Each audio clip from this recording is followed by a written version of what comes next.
international relations. So if you look at this topic and if you look at the number of questions which have been asked in CUT examination from international relations, this means we can divide this topic into two different parts. The first is the theory part, okay, and the second is your associated questions which are being asked from articles, or you can ask rather than articles you can leave articles, you can talk about organizations, okay, then you can think of world history, and world history also you can talk about post W war or World War II, okay. If you look at the syllabus, then they have mentioned only two different topics. One is realism, second is your liberalism. But in addition to these two, we are also going to discuss Marxism. Okay, why Marxism? Because Marxism has find its relevance as a critique to both these theories. Okay, so this is important to understand. Second, when we talk about when we talk about realism and liberalism, so there are different subsections like new realism, okay, or neo-liberalism. We will find that there is some kind of similarity between these two, and how these they also attack Marxism, because neo-realism is about structure,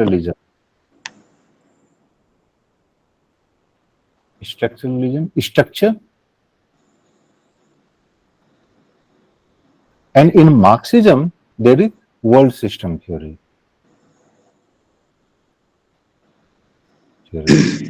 So we are going to, because see, in the syllabus they have not explicitly defined all of these things.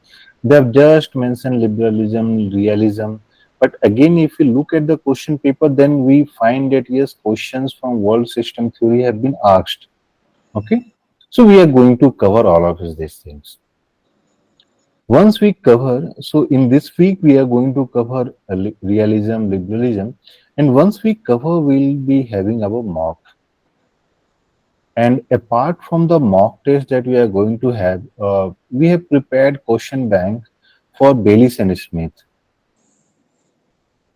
Okay, but then we have not prepared question bank for Baylis and Smith for all the chapters. So I think there are 4 or 5 chapters for which we have prepared the question bank, which are relevant from the exam perspective. Okay, and we have also prepared question bank for Andrew Haywood, world politics, and also we'll be sharing that also. In terms of number of questions which are being asked from this theory, so expect 3-4 questions from theory part. Okay. Now, if we come to this section, the second subsection of international relation. So in terms of organizations, we are going to look at the function. Okay. And second, we are going to look at the structure. In terms of structure, their origin, headquarters, okay, and their importance. So we are going to discuss all of these things. When we will be talking about the world history, so we will be looking at US, Russia relations, okay, and we will be looking at the Cold War and relative, you can say, here and there, the events, relative events that took place. Like, for example, in one of the papers, they asked that Suez Canal crisis, can we say that yes, it occurred due to the Cold War era? Okay, we say that yes, Korean War was Cold War, part of the Cold War, but then can we say Afghanistan war as a part of Cold War? So these kind of questions are being asked in the world history. In the world history, we are not going to go back before, let's say, 1945, but then post 1945, and we are also going to look at various treaties. Okay. And in these treaties, we'll be also looking at those treaties which are important for environment. Okay. And those treaties which are, you can say, important in terms of development, economic, socio-economic development.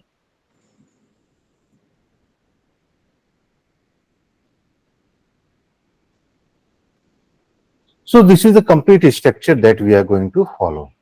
Okay.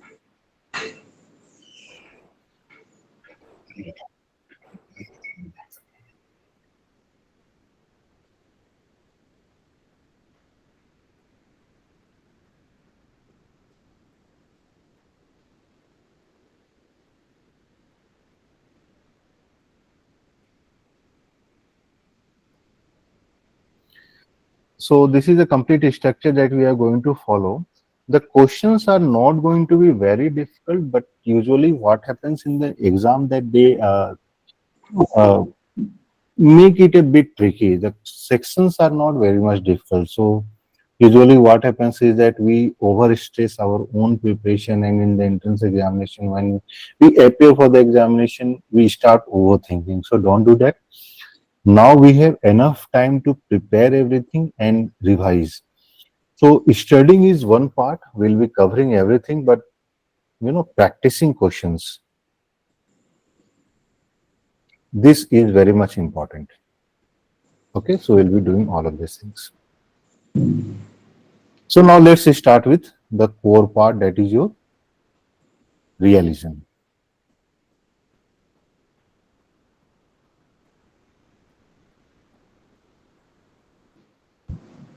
We'll be discussing realism today, but then let's understand liberalism also. Can anyone tell me when did realism originate, or when did realism gain its importance? Sir, Because this after kind of the questions Treaty will of be asked. Westphalia. Which? Abhishek, come again? Sir, Treaty of Westphalia. No. When did realism gets its importance when we talk about international relation? More often as a theory of international relation.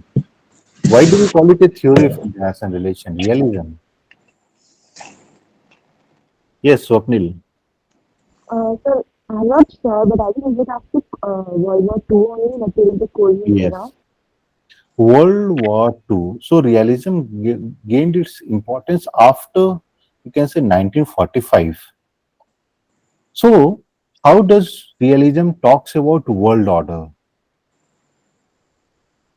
When we talk about international relation, our core focus is on this world order. So, and how do we define this term real? Realism talks about world order not in terms of interpretation, but it talks about how it is. How it is. When we talk about liberalism, liberalism talks about world order rather than not about how it is actually is, but then how it should be.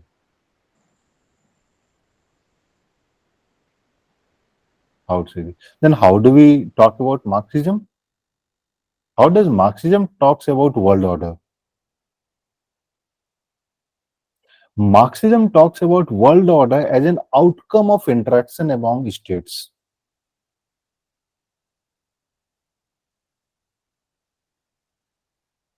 meaning interaction of states in terms of dependency theory, dependency in terms of exploitation, in terms of marginalization. Okay. So these are nothing but an outcome of interaction. Do you think that if there is any country in isolation without any neighboring country, complete autarky, so can we talk about exploitation of that country? Let's say there is a country, there is only one country on a single planet with a population of, let's say, 1 lakh people. So, and there is no other country. So, can we talk about that country being exploited by some other country? No. So, Marxism talks about the outcome of interaction. So, when two state A and B, you know, if we take the example of two different states, A and B, they are interacting with each other. So, realism, they say how they interact. Liberalism talks about how they should interact.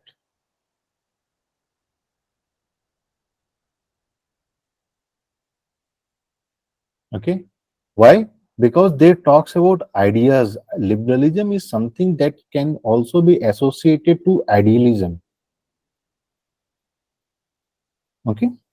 And idealism is something that was after World War First. 14 points.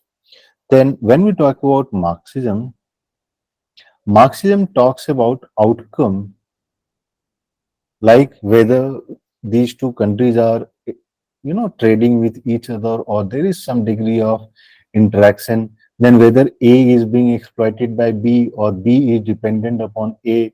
So this is something which is not possible without the interaction. So they do not make a criticism of whether the country should engage with each other. What they actually does is that they say that the outcome might be biased towards, let's say, A, if the exploitation is taking place of B. And this is one of the criticism of dependency theory, that they always talk, or they always think that interaction will lead to exploitation.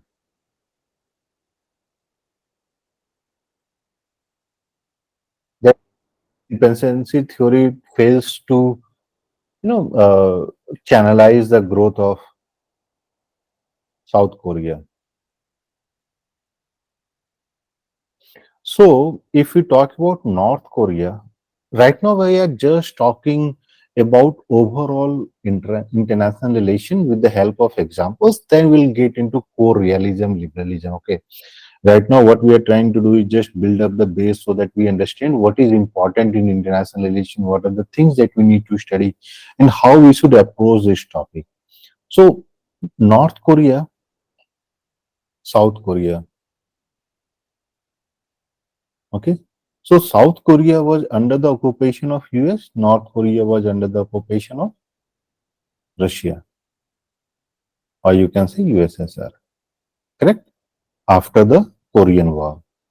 So even though Korea was under the occupation of US, Korea developed as a satellite country, which we call semi-periphery, or okay.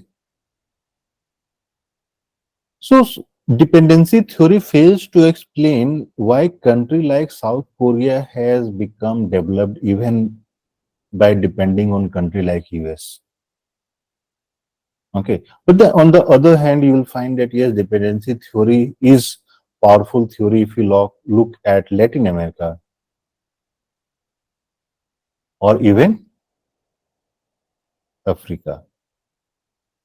Okay, now again coming back to the core principles of realism. How does realism define international relation? Now let's talk about realism. What is the first assumption of realism? There is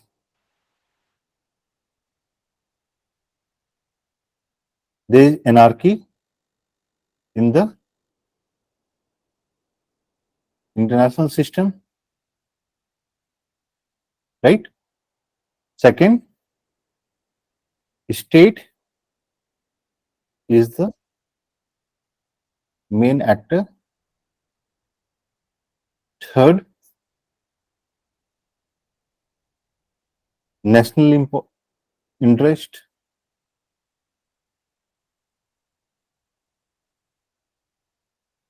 So these are the three main important assumptions that we can think of international relation. When we talk about realism, how do we define this term anarchy? Anarchy means no law and order. And if there is no law and order, what will be the outcome? How does Hobbes define anarchy in the state of nature?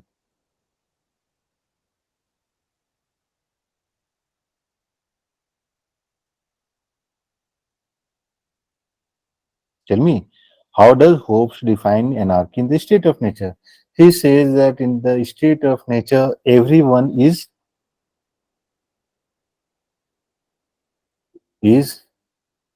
in war with every other. Correct? So everyone is fighting with everyone when there is no law and order. And this is exactly what realism talks about. That when there is we are making an assumption of anarchy, this means in the international system, first of all, we cannot say there is an international system. Why? Because international system is not just about association of countries, but international system is about existence of some system, and the system in itself means it has a function and it has a procedure of functioning, what we call law and order. However, when we talk about at the same time, when let's say when we talk about liberalism, okay, what does liberalism talks about? Liberalism talks about international relation not in terms of anarchy, but they talk about in terms of cooperation. They talk about world international system in world order.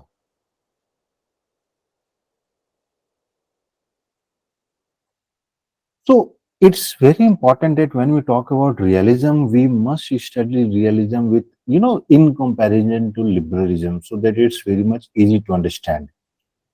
Okay.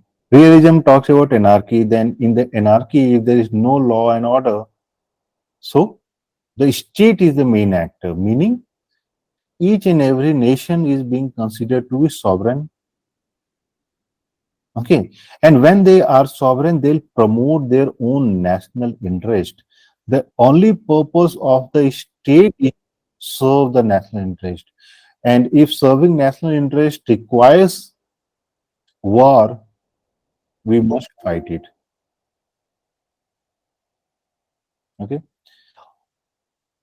As a student, we must study both realism and liberalism. But if I ask a simple question that today in the world system, what do you think exists? Which theory explains the world system in a better way, realism or liberalism?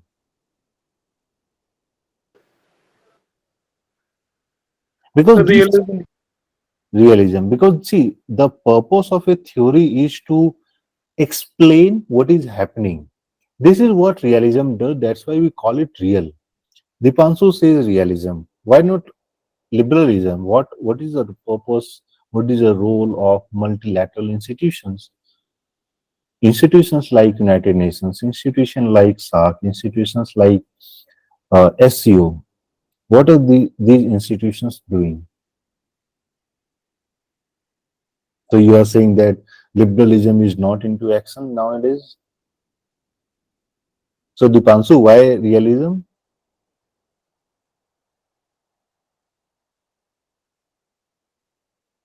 Why we are saying that yes, realism is no, yes, Swapnil. Sir, I feel that even if a country is going towards making, kind of Your cooperation, voice is not clearly audible. Can you? yeah. So now is it clear? No. It's not. Sir, is it clear now?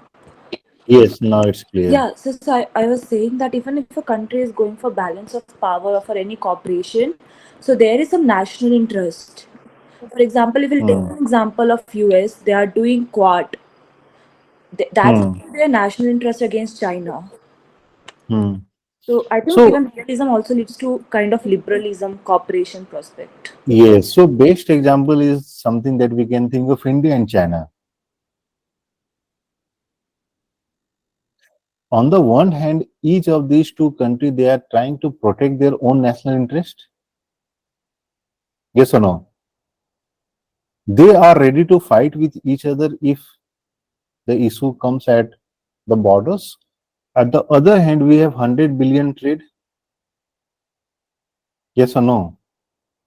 So we are trading with each other. At the same time, we are trying to protect our national interest also. Think of what is Russia doing. Think of what Israel is doing.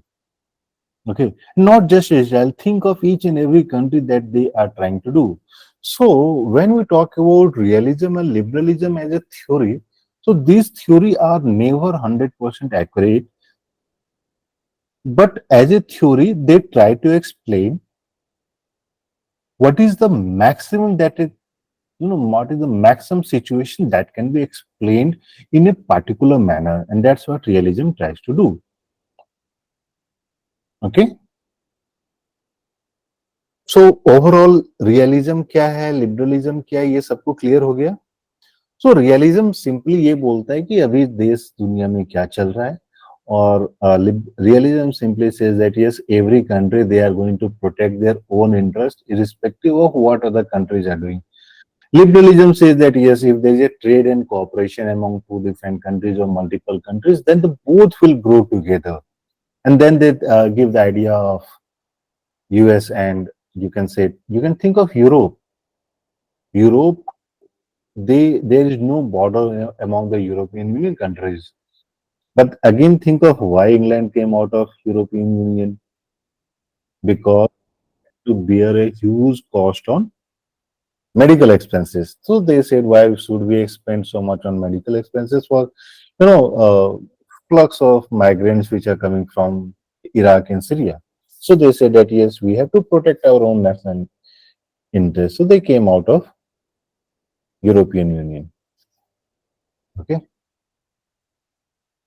So when we start looking into realism, so there are different subsections of realism. One is structural. So structural realism. Then there's a concept of balance of power. Okay, balance of power. Why?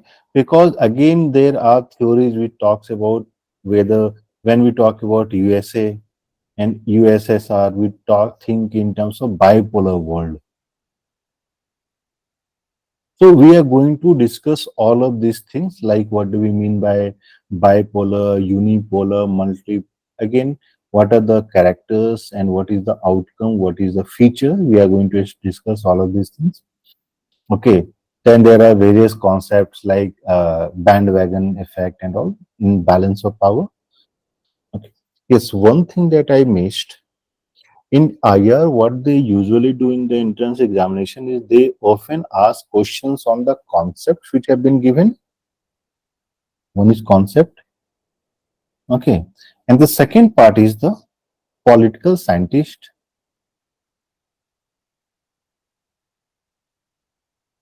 associated with the concept. Okay. Apart from the books and authors which they usually ask, but then political scientists. Like, for example, security dilemma.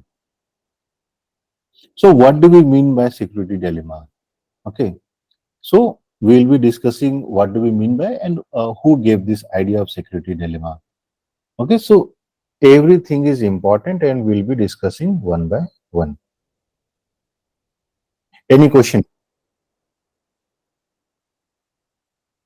Everything is clear till now, or anyone having any question? Please ask. If you have any question, please ask. Then maybe we can start with realism today. So I hope we have a basic understanding of what realism is, what realism talks about, and then we can go into details.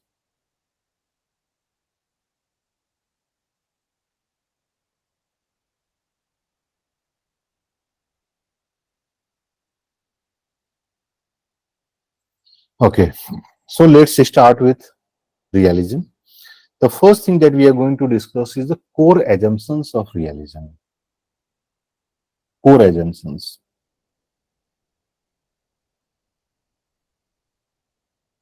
And in the entrance examination, what they have done is the past is that they have talked about four different assumptions, and they said that which among the following is not an assumption of realism.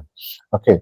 So while making notes, don't try to mug up everything. If you understand, then it's very much easy to remember everything. So the first core assumption is the states are primary actors.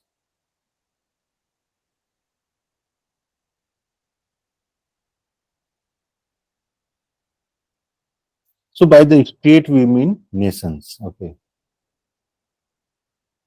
nations are primary actors. So what do we mean when we say that yes, nations are the primary actors? It simply means that when there is a conflict among states,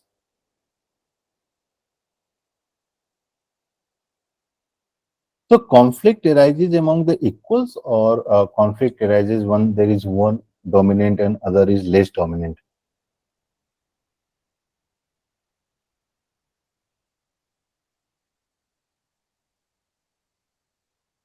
So conflict arising for the purpose or serving the purpose of national interest.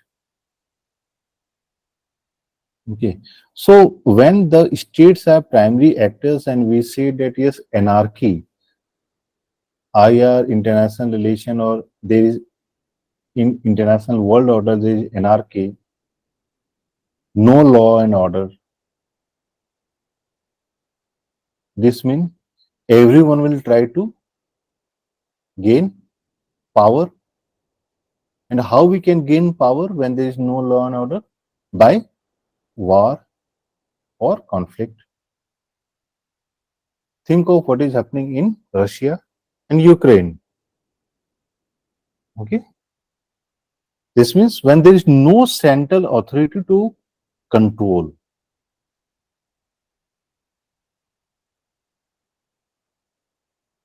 to control. So what would happen if there is no central authority? Okay. So there is war or conflict among the states. So realism makes an assumption that yes, there is no central authority.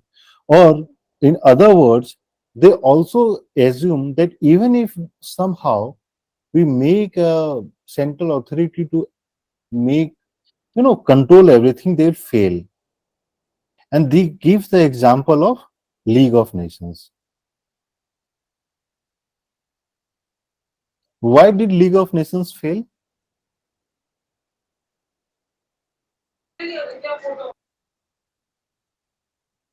due league to of nation occurrence of World War II. अरे नहीं, league of nation तो पहले ही fail कर गया, तब world war to आया. Because see, whenever we are trying to build up any institution, each and every powerful country, they also see whether their own interests are served or not.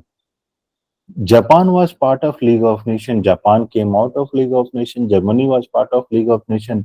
Germany came out of League of Nations. Why? Because their interests were not served. And if their interest is not served, then there is no part of having an institution. Yes, failed to maintain peace. And why failed? See, there's again problem. One of the criticism of liberalism you can think of in terms of when you talk about international organizations, international organizations become powerful only by coming together of powerful countries or without powerful countries.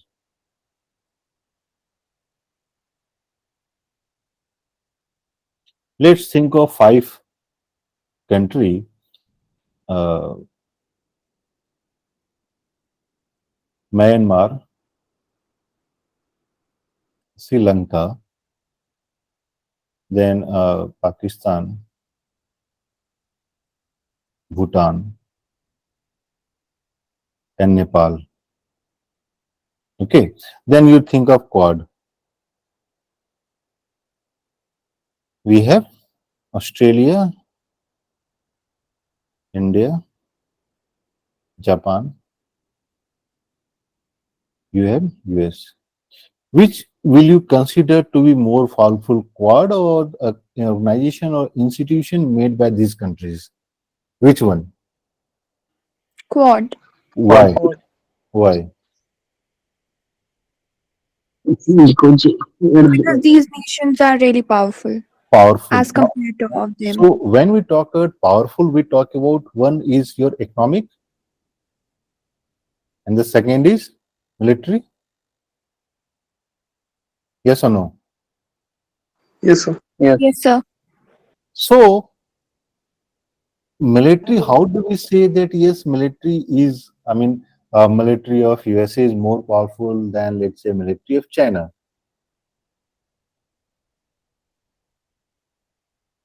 Through development of resources or technology?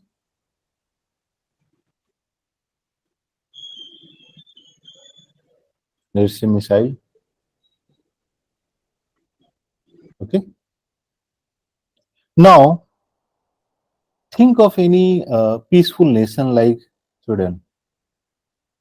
In terms of when we talk about income, per capita income of Sweden is much higher than you can think of even USA, right? But we don't consider Sweden to be a powerful country. Why? Because they have not invested on military aspect.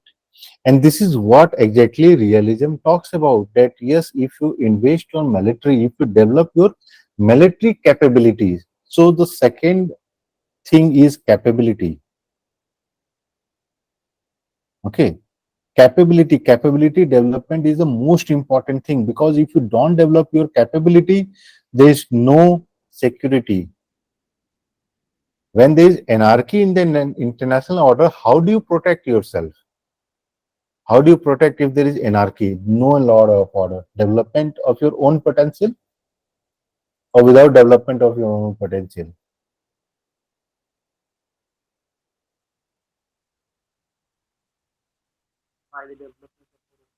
Development of power. This can be economic, military.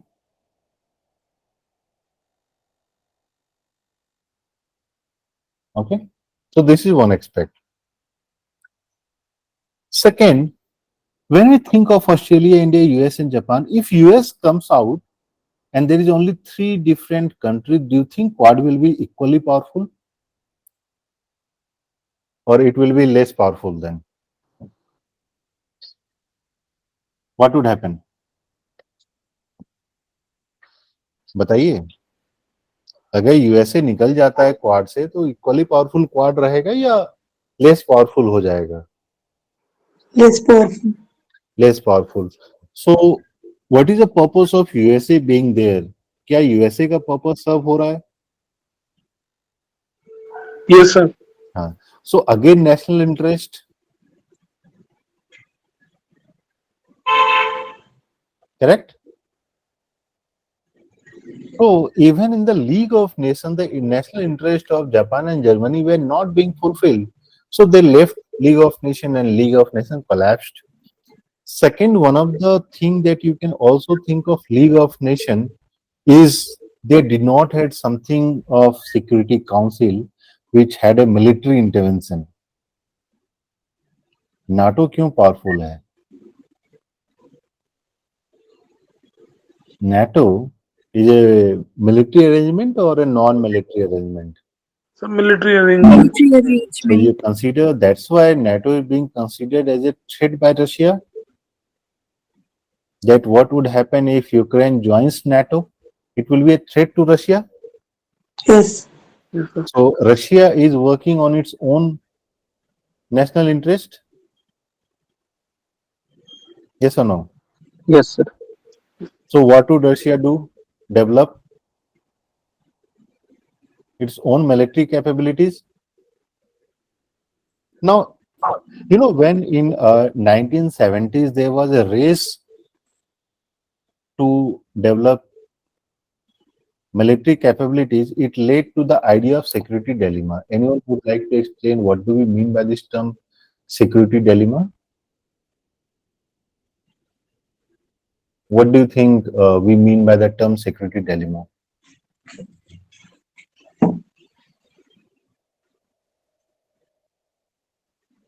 Anyone?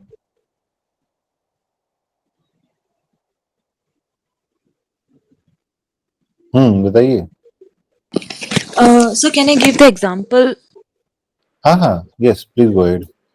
So for example, if suppose there are, just say like there are two countries, and if A is, so yeah, for example, India and China. So India has recently increased its budget in defense. So how is it being seen by China in terms of increasing the defense expenditure by the US? Sorry, by the India. Hmm. So I think Take, that's the whole. ठीक है, take the example of India and Pakistan. When India developed nuclear warhead, so it was seen. Why did we develop nuclear weapons? To attack Pakistan or to protect ourselves? To protect To ourselves. protect ourselves. Pakistan को क्या लगा कि हम तो attack कर देंगे ना? Yes or no? Yes, sir. Yes, sir. So in response, what did Pakistan do? For this. Nuclear test. So they also developed their own. Yes or no? Once Yes. they developed, we started looking at a threat. So take the example of India and Pakistan.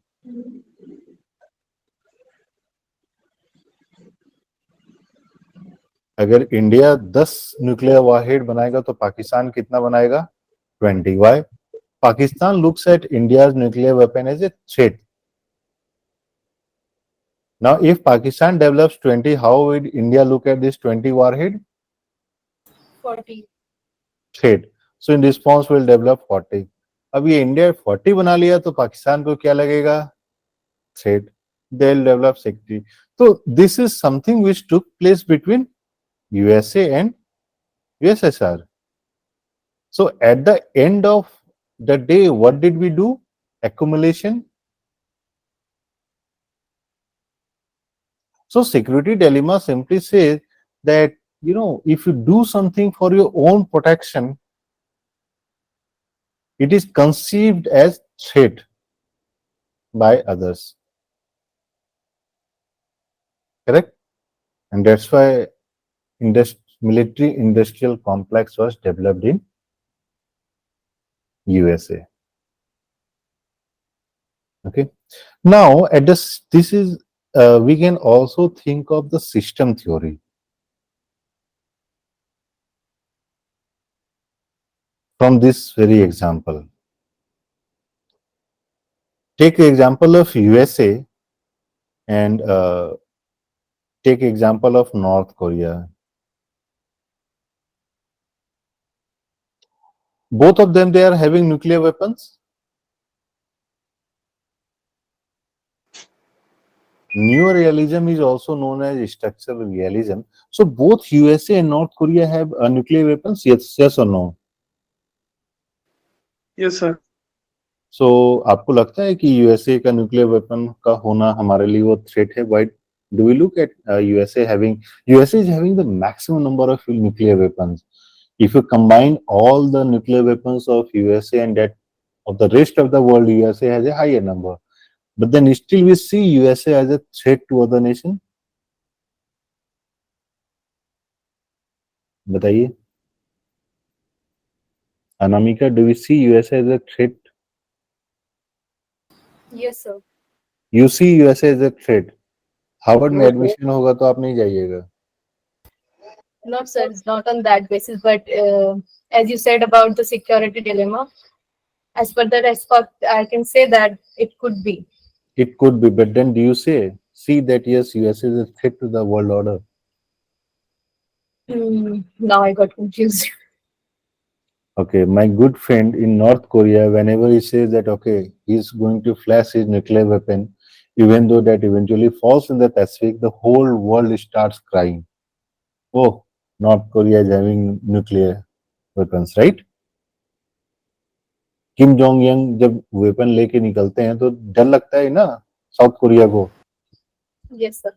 Why? So this is a system, this is a structure that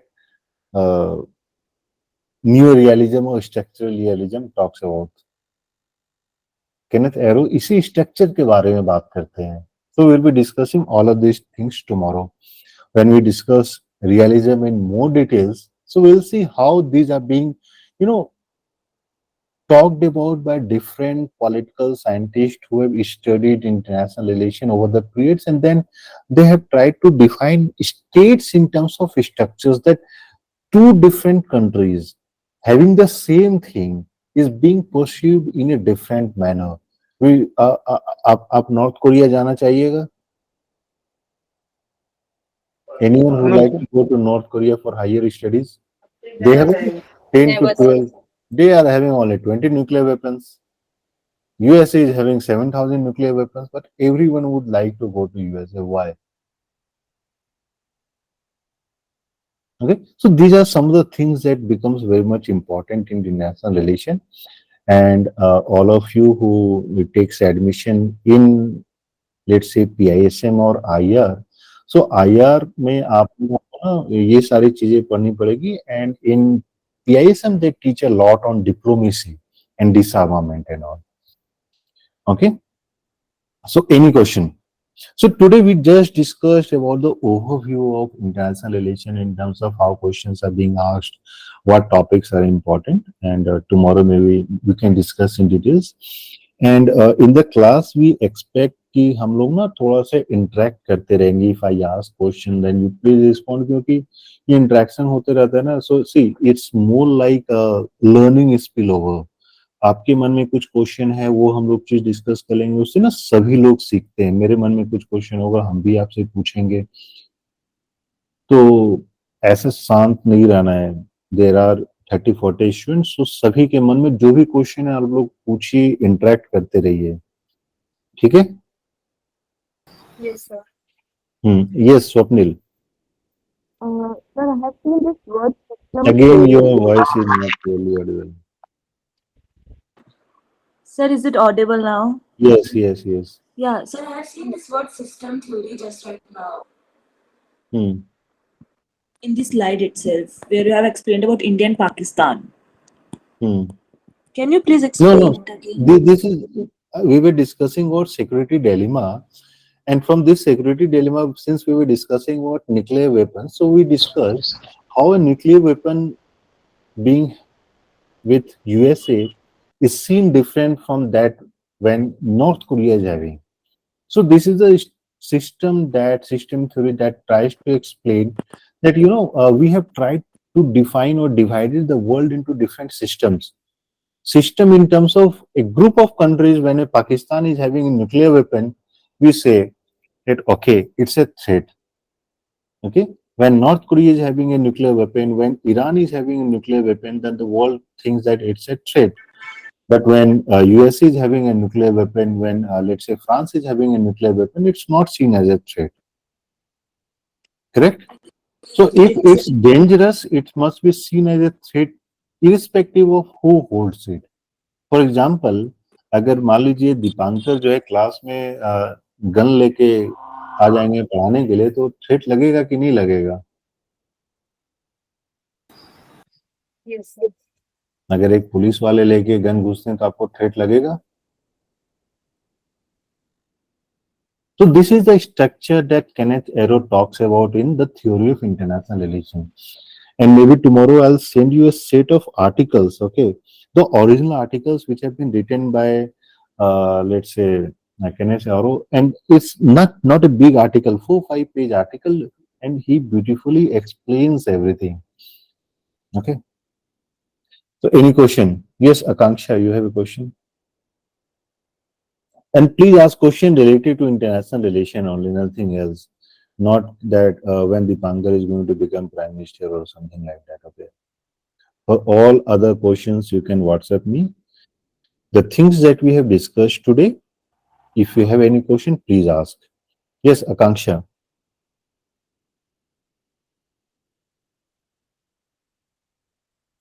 Piyush, you have a question? Yes, sir. Sir, in the recent time, let's talk about the case of Bangladesh. Bangladesh is recently shifting from India towards Pakistan. Is it the case of security dilemma or internal politics? See, security dilemma is always seen between two different nations. Okay, when we talk about international relation, it's very much important that we must look at the interaction, or if we are comparing two different nations, we must compare in the same manner. When you take the example of Bangladesh, I don't know whether you have heard there is a different theory of international relation, constructivism. You know, Sorry, sir. constructivism. Actually, I am from engineering background, na, so Huh. So there is a I am just different new to theory this. of international relation, which is constructivism. Okay, Yes, sir. constructivism do not say that states are main actor; they say individuals are main actor. So when they say individual, they say norms become important, culture become important. You know, you'll often find that when in India, when we had this demonetization, हम लोग में यहाँ violent नहीं हुए ना. Yes, sir. Like, you know, after India went into this idea of demonetization, the demonetization was also adopted by one more country, Venezuela, and their Yeah. whole economy failed. Why? Because they were violent. वहाँ वो लोग drug consume कर रहे थे and they were trying to burn everything. So this is what constructivism talks about. So see, there are various theories. I think there are around 8, 9 important theories of international relation. Constructivism is one among them, which simply says that it is nations are not important, people are important, ideas are important, cultures are important. So they say that yes, if think of Donald Trump and think of Joe Biden. अगर Donald Trump अभी president होते तो Russia US में वार हो गया होता कि नहीं हुआ होता. Maybe. May be. लेकिन जो बाइडेन पीसफुल आदमी है ना, Yes, sir. तो वो हो गया ना. Many also argue that it is the failure of Ukrainian president that led to the war between Russia and Ukraine. Because many, if you look into some of the articles which have been written by those of Princeton and Harvard professors, they have been writing on international relation, and they, like John Mr. he claimed back in 2012, he wrote an article in 2012 that yes, Russia and Ukraine war is going to take place, and the very reason is the stupidity of Ukraine. He predicted 10, 12 years back about this Russia-Ukraine war. There are many political scientists who predicted it. But why do you think that the change in the political system of Ukraine led to the war? Okay, Sorry, sir. the change in the president led to the war. It can be Yes, true, sir. Yeah. है ना. अभी जैसे मान लीजिए हम लोग बात करते हैं कि हाँ, प्राइम मिनिस्टर मोदी हैं, तो हो सकता है कि he is going to take tough action against Pakistan if they, do anything like Mumbai attack. But Yes, sir. then it did not take place at the time of Dr. Singh, Manmohan Singh. And even the Air Chief Marshal said that yes, we did not have the political clearance. That's why we do not do any air strike after Mumbai attack. And right now we had the Air Chief Marshal said that yes, political clearance carried out the strike. So there are theories which talks about different, you can say, segments of international order, and they try to explain everything. So where realism fails to explain, you'll find that yes, liberalism will come into play. Liberalism tries to explain something. When liberalism also fails to explain, then you'll say that okay, constructivism is important. So it's, अगर आप लोग जैसे मान लीजिए realism, yeah, liberalism, Marxism, everything is same like environment. A rise in temperature can be due to scarcity of rain also, it can be due to, let's say, arid area also, right? It can be due to pollution also, it can be due to uh, CHC gases also. So there are multiple effects, and we each of these effects try to explain a bit of it. You will not find realism as a concept which is 100% true, but as a theory और law में ना यही अंतर हो जाता है. Law is always true. Theory tries to explain what is happening in the world. Okay, is it clear, Pius? I have one doubt. Yes, sir. Okay, yes, Siba Jyoti. are you saying that realism and between the realism and the liberalism, which is more impact in the world order? So what you asked before that we are seeing in contemporary world In liberalism. your voice is not clearly audible. I'm not able to understand. एक बार आप please थोड़ा सा repeat कर दीजिए. Sir, now I'm audible. Yes, yes, yes. Now you are clearly audible. Sir, what you asked before that between the liberalism and realism, which is Hmm. more impactful in current world order, is that Hmm.